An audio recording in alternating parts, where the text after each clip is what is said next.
guys, I'm back with another video. All right, before we get started, I just want to tell you I've been a realtor going on right now. This is my second year right here, right? But I only been doing a realtor for the last year full time. So one of the things I want you to know is every person that I have got a house under contract with, I have got them into a house. And what I mean by that, we close. They purchased the house. Every person that I help sell a house, they have sold their home, right? Can you believe it?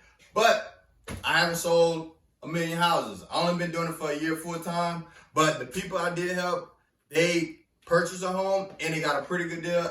And how about this?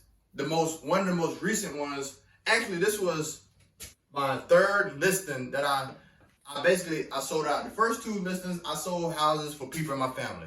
So I ain't gonna say that count. But I had another guy, I was helping him buy a house, and then he decided, he was like, George, I got my house for sale by owner, but it hasn't sold yet. So, you know me, I'm a real estate investor at heart.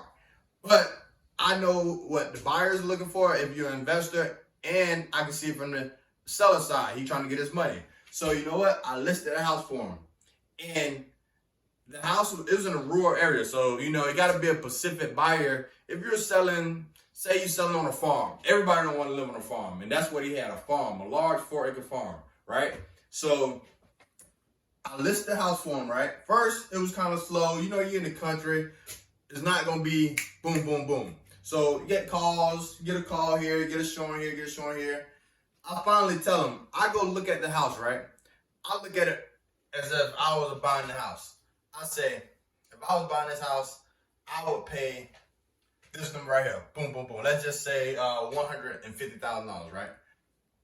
Based on you out in the country, based on what these houses sold for, that's what I would try to buy for, right? So tell me why, in the meantime, why are you trying to sell his house, right? I finally get it under contract, right? We get an offer, we negotiate about a week, and we finally get a deal. Boom, we got a deal. Fair price, right? But again, this is what he said. George, I'm selling my house. I got nowhere to move. So not only is this my first time listing a house, which I don't really know if he knew it was my first listing, as far as not with my own property or family, but now he want me to find him a house. So like basically he want to move out his house and move into a new house. He got nowhere to go. I'm like, oh man, right? So now I got his house under contract that's selling, but now I got to find him a house. And also he want a house with land. So I'm like, this is going to be a challenge. So I started looking. Boom, boom, boom, we looking. The good thing about it, this buyer, he was more like a investor, so he could fix up whatever he was buying. So I found a property, over an acre of land. Boom, boom, boom, we go to the house, set it up. The lady, the guy, actually, it was a guy, he said, you can go there, but 2 of the rooms, you can't go inside because the dog just had puppies and it's very protective. So we show up to the house, knock on the door. I mean, you would have thought a lion was in there. I'm like, what the heck? The door just boom, boom, boom. All you hear is the door, right? So I'm like, man. And then, so I'm like, I couldn't tell if this dog was out or in the bedroom. So, you know, I go get a stick, whatever. The lights weren't on at this house, so you couldn't barely see. The doors, they just hit the doors, both of the dogs, mom and dad. So I took a chair, put it against the door. I bring the people who are selling the home, I bring them inside, let them see the house. You can't really see anything. Matter of fact, you can't even go in these 2 bedrooms. But I showed them the house and whatnot, and guess what? I say, it needs a lot of work, but you can get a good deal. So we put our offer in, and after a couple days or whatever, we finally got them to accept the offer. But it was during Christmas time. So, man, tell me why when you buy a home and you are a self-employed, it is much harder. They need exactly all your tax returns and your taxes must be paid for that year. So it's difficult when you're dealing with a self-employed person buying a home. So we under contract, but to make a long story short, I sold this house on a Friday. We closed on a Friday, and he didn't want to start moving until he knew it was closing. So I sold it on Friday, and we had double closing. He sold his house on Friday, and right after we closed, we bought his new house. So it was like literally he went from old house into the new house. And in the new house, he had to do work and whatnot, but he lived in a camper or whatever. But that was my first deal. I was able to accomplish that. And that's one of the things. I haven't done a lot of deals, but I haven't given up on the deals I had. I had that. I even did a FHA 203K loan. If you haven't heard about that, oh, you have to check it out. For especially my first-time home buyers who want to fix up a house and live in it, they give you the rehab money. It's a government loan. They give you the money to do the rehab, and you put your 3% down. It's a great loan, but it can be difficult. But I did it, and I was in that. I helped the lady with 6 months on the process of buying a home. But all that being said is, I haven't did a million deals, but the people that I work with, we make it work. We get it done. I listen and see what they want. And I mean, that when they told me they wanted to move right into a new home, I almost just like, man, this is my first time selling a home like this. Now you want me to put you in a new home the same? This is crazy. But all right, let's get to this video. I want to talk to you about people who move in here to Vero Beach, right? You're moving here to Vero Beach, you're looking for a home, or anywhere you're moving in the world. These are some of the things I do personally and what others people do to prepare to buy a house, right? So this is called the 7 baby steps to buying a home. And you can, if you send me an email, I can send this form to you. Just send me an email, put 7 baby steps to buy a home. I'll just forward it to you. You'll have it. But we're going to go through the steps together, right? All right. First, step number 1. You got to find out what price range you want to buy a home in.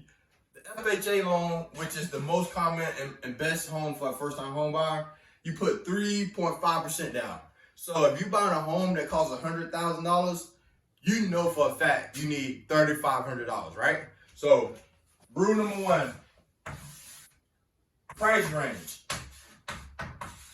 Price range will give you, so you get your $3,500 plus closing costs. Closing costs is typically between 4 and 6% of the purchase of the home. So for a $100,000 home, let's just say you need $3,500 for down payment and $6,000 closing costs. So you're looking at $10K for down payment. And never forget, you can always have the option to have the seller pay the closing costs, which will then you can move in for $3,500 in a whole house, right?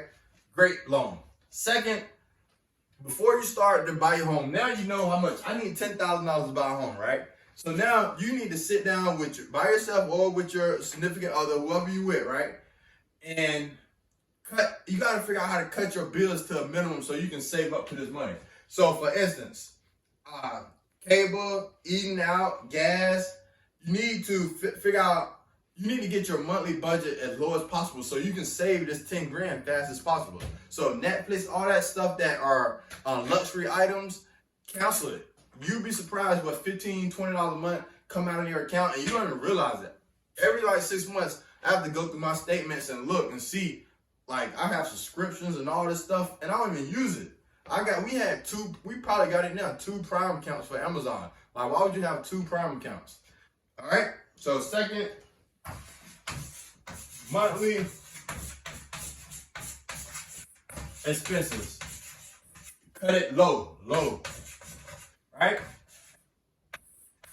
3, this is a big one. Start paying down your credit cards.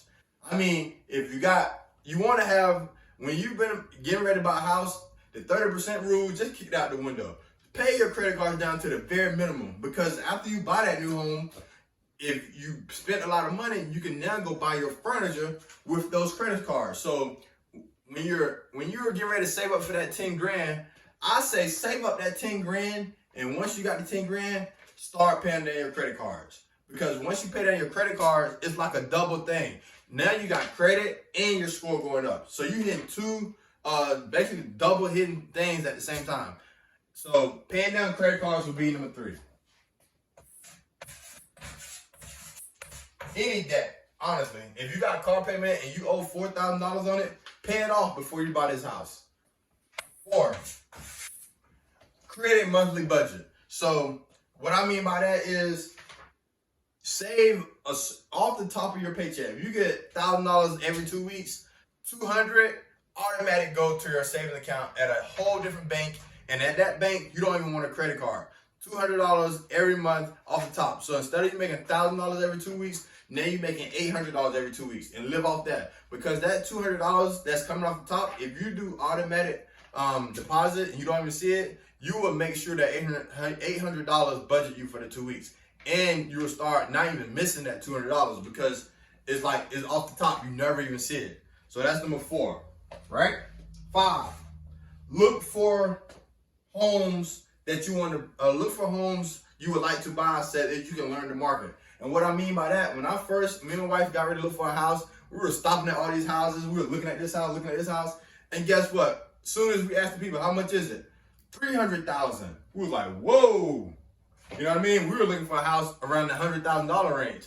And all the houses that we like were $300,000. So if you got, if your budget is $200,000, go find out what a $200,000 home look like in that neighborhood or in your area. Here in Vero Beach, $200,000 can get you a nice 3-bedroom, 2-bath, 2-car garage. Maybe on a half an acre at most, but typically a quarter of an acre. That's what $200,000 gets you here in Vero Beach, right? So find out what your budget would get you in what market. 5. This is step number 5. Pick out 5 houses you like and go drive by and look at them. And the reason I'm saying that, because you pick out 5 houses you like, and you want to be in a neighborhood where your house is in the middle range. Never buy the best house in that neighborhood. And when I say go drive by them houses, look at the neighbor house. If the neighbor got 5 junk cars, they got 3 rock rollers in the front yard, they got a trampoline on top of the house, be careful, because even though that's not your house, all them things going around your house affect the value of your house. So, like one time we had a house, people put up, we got hurricanes in Florida. They put up the hurricane boards and they leave them up for the rest of the year. So we trying to sell this house and people coming by and they like, that house vacant? We're like, nope, they're vampires. Take the boards off. They got the grass up to the windows. I mean, nobody want to live beside that. So pick 5 houses you like, go drive, look at them before you call the realtor. These are all the things you can do before you call me, the realtor. Go look at it and make sure you want to live in that neighborhood. All right? Oh, that was 6. 7. Now it's time to find a realtor.